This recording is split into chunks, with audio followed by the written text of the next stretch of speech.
सुशीला देवी देशमुख विद्यालय आहे। आज मी तुम्हाला माता रमाई यांच्याबद्दल काही माहिती सांगणार आहे, ती तुम्ही शांत चित्ते देत ऐकावी अशी माझी नम्र विनंती। जगाला शांतीचा संदेश देणारे महाकारुणी तथागत भगवान गौतम बुद्ध, रयतेचे राजे छत्रपती शिवाजी महाराज, क्रांतिसूर्य ज्योतिबा फुले, आरक्षणाचे जनक राजश्री शाहू महाराज, भारतीय राज्यघटनेचे शिल्पकार बोधिसत्व परमपूज्य डॉक्टर बाबासाहेब आंबेडकर, साहित्य रत्न श्री अण्णाभाऊ साठे या सर्व महामानवांना माझे त्रिवार अभिवादन। तसेच माता जिजाई, माता सावित्री, माता भीमाई, माता रमाई व माता अहिल्याबाई या सर्व महामातांना माझे त्रिवार अभिवादन।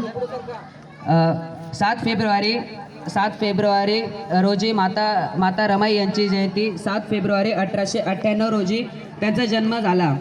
त्यांना 9 कोटीची माता व त्यागमूर्ती या नावाने संबोधले जाते। त्यामुळे व बाबासाहेबांना दिलेल्या खंबीर साथीमुळे डॉक्टर बाबासाहेब आंबेडकर यांनी संविधानानुसार आपल्याला शिक्षणाचा, आरक्षणाचा व समानतेचा हक्क आपल्याला मिळवून देऊ शकले आहे। आज आपण जे सन्मानाने जगत आहे त्यामागे माता रमाई यांचा खूप मोलाचा वाटा आहे।